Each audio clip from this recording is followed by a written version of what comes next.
아 어떡해요 맨날 튜토리얼 보다 보니까 이제 차를 사고 싶네. 롯데렌터카 신차장 다이렉트로 한번 봐볼까?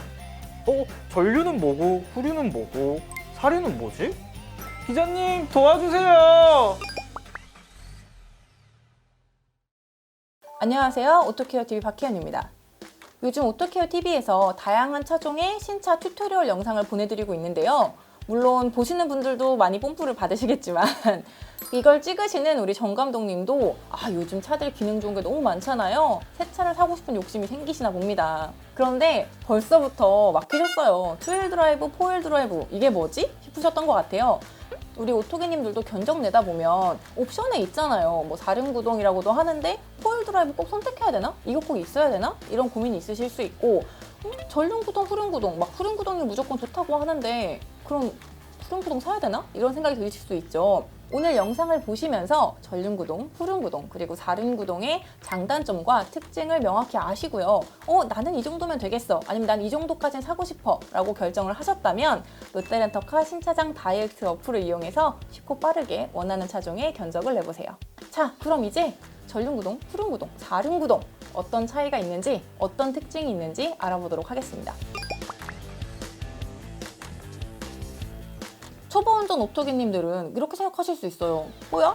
구동이 뭔데 전륜, 후륜, 사륜이 뭐라는 거지? 바퀴가 자동차에는 4개가 있죠, 보통. 그리고 앞에 2개, 뒤에 2개가 있습니다. 자, 여기서 앞에 2개를 전륜이라고 하고요. 뒤에 2개를 후륜이라고 합니다. 그럼 구동이 뭐냐? 그게 움직인다는 걸 구동이라고 생각하시면 됩니다. 그럼 여기서 전륜 구동, 앞에 2바퀴가 움직인다. 후륜 구동, 뒤에 2바퀴가 움직인다. 사륜 구동은 뭘까요? 4바퀴가 다 움직인다 라고 생각하시면 돼요. 여기까지 쉽죠? 네, 일단 전륜구동 같은 경우에는 가장 큰 특징이 뭐냐면요. 여러분, 우리 보통 엔진이 어딨나요? 앞에 있죠. 물론 뒤에 있는 차들도 있습니다. 드문 경우죠. 보통은 앞에 있습니다. 그리고 엔진이 앞에 있고, 그리고 변속기는 어디 있을까요? 엔진 근처에 붙어 있겠죠. 옆이나 뒤에 보통은 붙어 있습니다. 엔진과 변속기의 위치가 사실은 차에서 굉장히 중요합니다.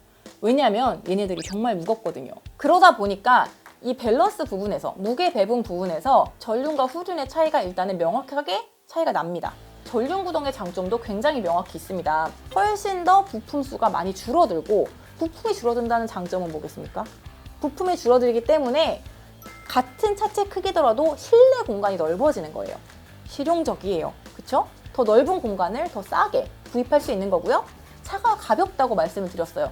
가볍다는 건 뭐냐면 실제로 내가 이 차를 운행을 할 때 연료를 훨씬 적게 먹는다는 얘기예요. 그리고 아까 말씀드린 부품이 적어졌잖아요. 당연히 부품이 적어지니까 고장내는 부품도 적어질 거고, 그러면 유지 관리도 당연히 더 쉬워집니다. 앞에 뭐가 있냐면 엔진도 있고 변속기도 있고 심지어 조향 장치도 있습니다. 그러니까 이렇게 스티어링을 돌리는 건데 그것도 앞쪽에 있어요. 심지어 운전자는 어디에 앉죠? 앞에 앉습니다. 그러니까 이게 모든 것들이 다 앞쪽에 몰리다 보니까 앞이 무거워요. 무거운 거의 장점은 뭐냐면 접지력이 좋아집니다. 그러니까 누르고 있잖아요. 꾹. 이게 장점과 단점이 둘 다 있어요. 접지력이 향상되니까 날씨가 안 좋고 바닥이 미끄럽고, 그런데 뭐 언덕길을 올라가야 된다던가 이럴 때는 후륜 구동보다 꾹 잡고 올라가니까 괜찮습니다. 자, 그러다 보니까 단점은 뭐냐면 앞에 이제 힘이 몰려 있잖아요. 그러니까 중량 배분이, 앞뒤 중량 배분도 어려워요. 조향을 할 때 코너에서 오버스티어가 아니라 언더스티어라고 하죠. 코너에서 언더스티어 현상. 그러니까 나는 이만큼 가고 싶은데 얘가 무거워가지고 그만큼 못 가는 거예요. 그런 언더스티어 현상이 발생을 합니다. 그리고 이게 승차감에도 굉장히 영향을 끼치는데, 차도 똑같이 이렇게 가다가 앞으로 쏠려요. 근데 앞에가 무거우면 더 쏠리겠죠. 근데 무게 배분이 앞에 쏠려 있으면 어떻게 되겠어요? 당연히 까뚱까뚱하는 그 느낌이 있습니다. 생각보다 트렁크에 짐을 가득 싣고 뒤에 사람이 둘 이렇게 하면 승차감이 더 향상되는 경우가 있습니다. 얘가 무거워지면 스프링이 어느 정도 눌려 있겠죠. 그 상태에서 이렇게 움직이는 거니까 이 이동이 훨씬 적겠죠. 그래서 이게 상대적으로 덜 흔들린다고 느껴서 승차감이 좋아진 효과를 볼 수 있는 겁니다. 앞에 있는 타이어만 상대적으로 많이 닳습니다. 자, 이번엔 후륜구동 설명을 해드릴게요. 말 그대로 후륜, 뒷바퀴가 도는 건데요. FR이라고 하는 앞에 엔진이 있고 뒤로 달리는 그런 후륜구동 방식은 국산차에도 많이 있죠. 그러다 보니까 후륜구동, 그 FR 방식을 기준으로 설명을 해드릴게요. 이게 어떻게 보면 전륜구동의 반대예요. 전륜구동의 약간 장점으로 꼽은 게 뭐예요? 부품이 적게 들어간다, 가볍다, 싸다, 그러면서 공간이 넓다.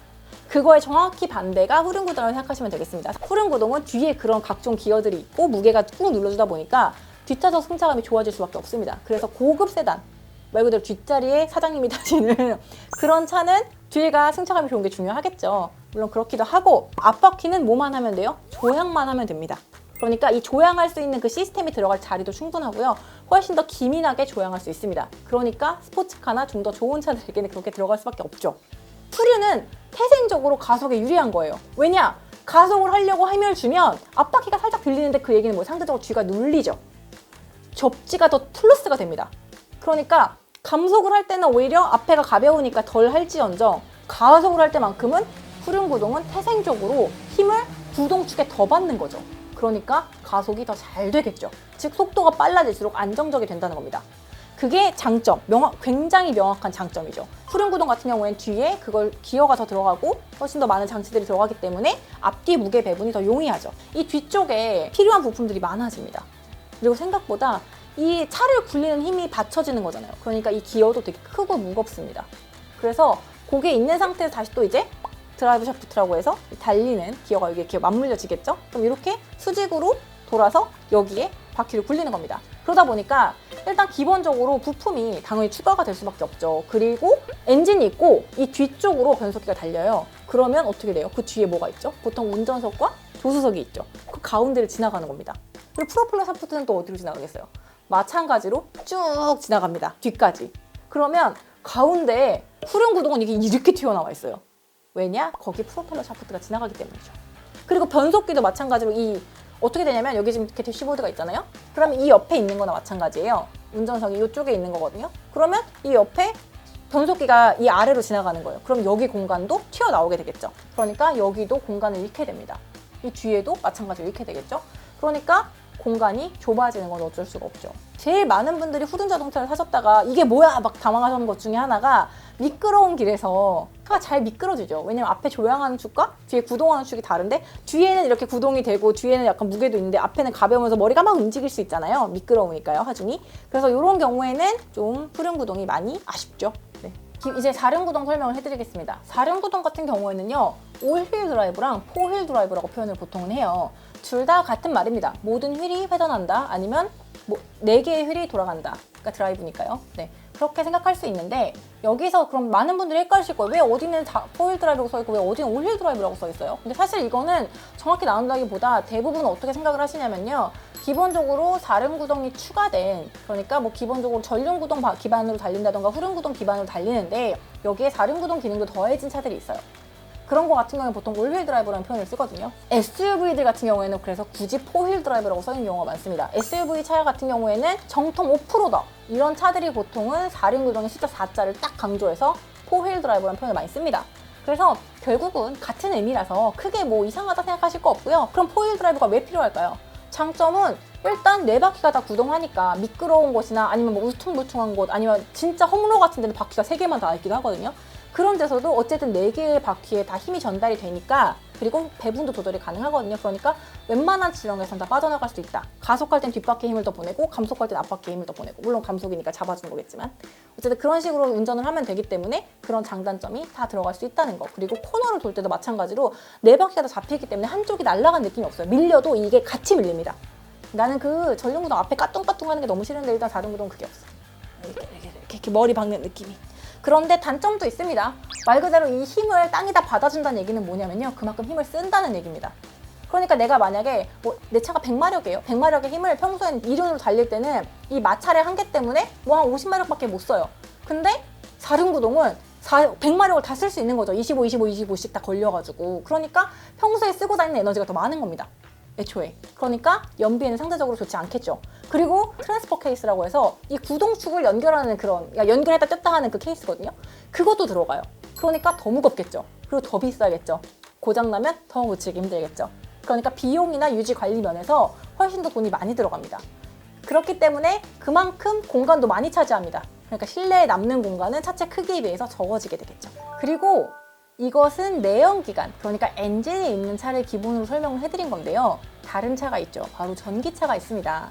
전기차 같은 경우에는 모터가 달려있고요. 모터가 바로 다이렉트로 바퀴에 힘을 전달하는 방식입니다. 그래서 모터 같은 경우에는 4륜 구동의 단점으로 꼽히는 복잡한 구조나 아니면 추가로 되는 프로펠러 샤프트, 공간 손실 이런 게 좀 없어요. 후륜구동 기반의 전기차들이 많은데요.